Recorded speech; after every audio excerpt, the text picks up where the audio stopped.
to find a pint of beer and Moretti at the end of it was most welcome. Looks like we've got a Sean Goldsmith just getting himself into position, but we do have the green flag at the back then, so Lottie points to the lights, which will be turned on any moment now. There they are, all eyes to the lights go out, and we are racing, and it's a good start there for Morgan Creasy again, and Kieran Smith. James Fern just getting a little bit bogged down, but he's going to go almost sandwiched there between Kieran Smith and Morgan Creasy. Now, we've seen this before in the Ultras, haven't we, the number 5 against the number 800, but this time around it's Kieran Smith on the number 5, as they make their way up towards Druids for the first time of 12. James Fern coming under pressure from Tyler Donovan, who's a little bit excitable on the exit there, a little bit of a twitch from the rear wheel of the Kawasaki, and Jamie Thomas going side by side with Justin Rowe. And if there's one person on the track that you don't want to go head to head with, it probably is Jamie Thomas. He's hard on the brakes, and he'll be more than happy to push you out the way, I'm sure. He's up into 6th position, is Jamie, former champion there. I can't quite see who that is just in front of him there at this distance, but he's trying to go the long way round of whoever it is regardless, and I'll tell you what, Keith, he's got it done.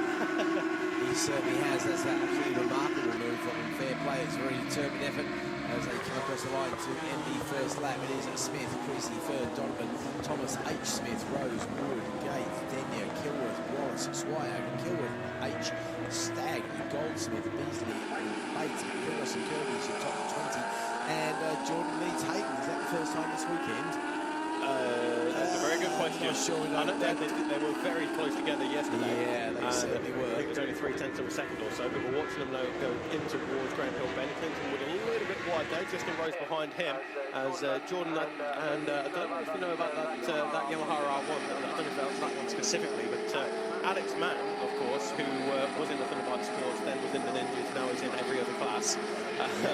He had the Yamaha R1 in the Thunderbike Ultras, but instead of selling it, he decided to raffle it off £50 a number, and it was number 17 that won it, which is Jordan Kilworth. So Jordan there, that is, I believe, the Yamaha R1, formerly owned by Alex Mann, for £50. Okay, not too shabby at all. Yeah, I do know one of our leading couples from last year, Jack Muir, is auctioning off his Kawasaki's ZX6 as well. I think there's still a few tickets for that, so have a look on Facebook if you fancy a £50 ZX6, which would be a nice little pair as well.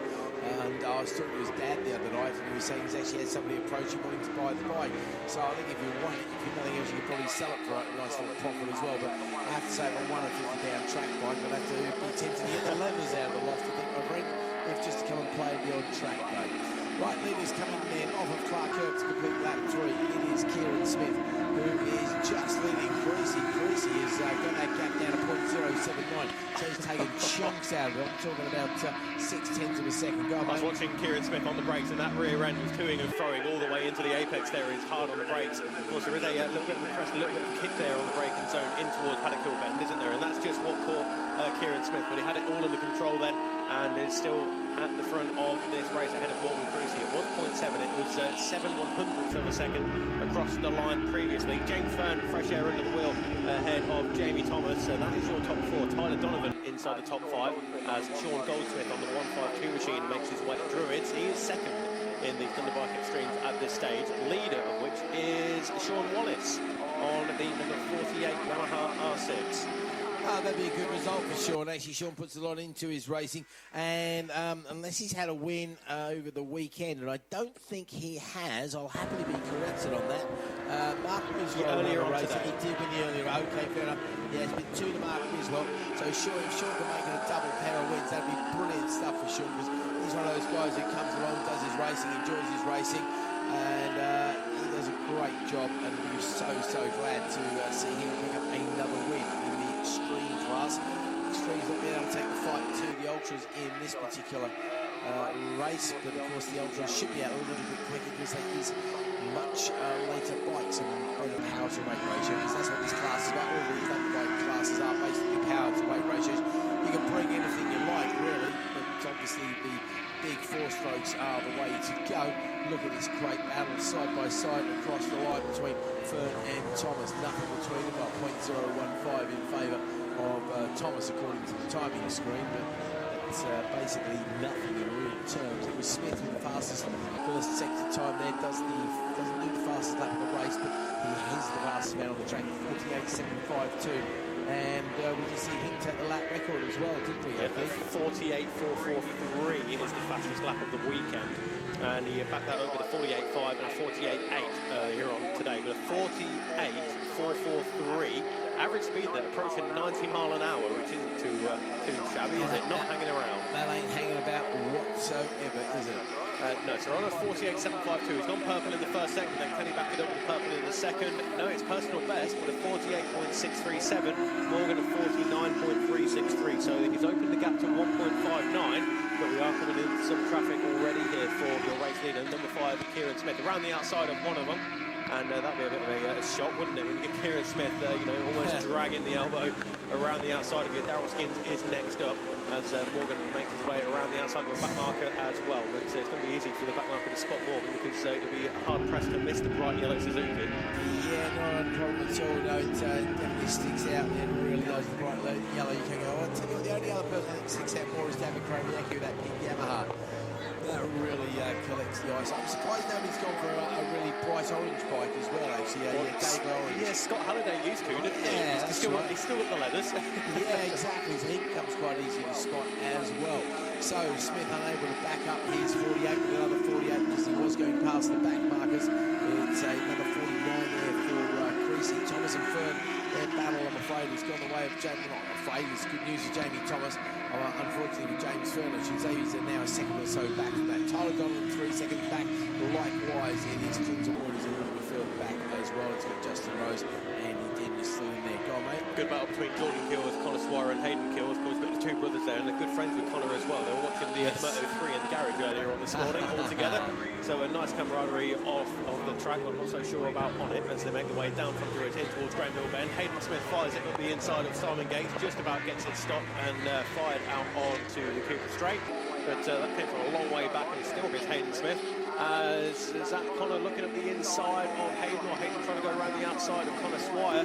It's all very closely contested as they make their way around the far end of the circuit. Then round clearways onto Clark Kirk once again as the race leader extends his advantage now by another 0.6 of a second. It's now 2.5 seconds between Kieran Smith and Morgan Creasy.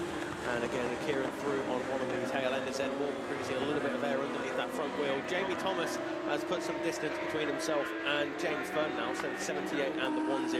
Tyler Donovan in 5th place. Clinton Wood up next in 6th. And then it's Justin Rose ahead of Andy Denyer for 7th and 8th place. Hayden Smith. And it was a bit of a two-way battle there between Hayden Smith and Simon Gates, but I suspect it's soon going to become a 5-way battle because Jordan Kilworth is lapping 0.8 of a second quicker than Simon Gates, and it's only 0.9 of a second behind him as we started this lap. Yeah, not a lot in it. There's still 3 laps left on the track as well, so certainly a little bit of time to sort things out as we wait for this to go across the line and see any great differences there. The back markers really coming to play. Andy Denyer, not just a really weird-looking bike that Andy Denyer's on that Triumph, isn't he? He's got the old Brute 33 stickers. I'm sure he's not sponsored by the great smell of Brute. Maybe it's just a bit of a classic throwback to the Sheen days or something, but it certainly looks very effective on that machine, doesn't it? Is that the Splash It All Over? Splash. Is that the one? Yeah, well, I don't remember, but I should remember adverts from the 1970s. I wasn't that old. Maybe I should. Oh, somebody gone down there somewhere. It sounded that way, didn't it? I can't see any yellow flags there from our vantage point here in the commentary box. But we're looking around the circuit frantically for it, but nothing immediately obvious. No, it doesn't seem to be anything up at Clearways. It's going to be a hot spot this weekend. Nothing paddock anyway, so... We'll keep it on the timing screen there, because if it has gone down, we'll see that when they don't go into the next sector. Somebody pulling in or something like that, who knows? 2 laps left in the race. Smith leads Creasy and Thomas over the line once again. Looking for the battles on the circuit. Here it comes over the line. Gates, Hayden Smith, Jordan Kilworth, Hayden Kilworth. So yeah, not much between them again. About a second or so covering those guys. Stagg and Goldsmith shooting the next one across the line. Extremes now still being led by Sean Wallace. So we've got Raymond Stagg between himself and Goldsmith, who's the second of the Extreme machines. As the last flag goes out to Kieran Smith now, so another 50 seconds or so, it's going to be another gold medal in his kitty, which is all good news. Here comes Tyler Donovan and Clinton Wood, and last time around it was 1.1 seconds. This time around it most definitely isn't, because it's been reduced to a quarter of a second in favour of Tyler Donovan. But Clinton Wood seems to have the pace at the moment as we go through the dip and up towards Druids. I don't know if Tyler's getting pit boards or has had a look around there, but he will see the number 85 of Clinton Wood right there behind him. And Clinton trying to carry the speed and get the drive down in towards Grand Hill Bend. As James Fern having a look over his shoulder there. Don't know what's happening there with James Fern, but he certainly doesn't seem to be at race pace. As Kieran Smith makes his way out of Clark Curve and onto the front straight once more to take another victory here at Brands Hatch ahead of Morgan Creasy. Next up will be that one for Jamie Thomas as he makes his way just past on number 51 of Paul Beasley. And there is James Fern, so maybe he's thought that seeing roll off just a little bit, no one behind him. As Clinton Wood does get the better of Tyler Donovan, it's going to be a drag to the line, but it does go to Clinton by the checkered flag by 0.1 of a second. And then we have that one between Andy Denyer and Simon Gates. One more lap, and I suspect that Simon Gates on the 46 Yamaha may well have pinched it. It's a side-by-side again. Jordan Kilwood just about gets it on Hayden Smith. At least that's what the timing screen says for now, by 5/1000th of a second. Do you disagree? You think Hayden might have got with Jordan there or not? It's hard to tell there. That's why we rely on the time of the other people and that stuff. Yeah, it does get very close. Also, we saw in fact, there we go. It is a reversal on the screen, but by 0-0-0. That calls a dead heat in my room. It's 0-0-0 is the gap. Oh, it's been swapped to 5,000ths again.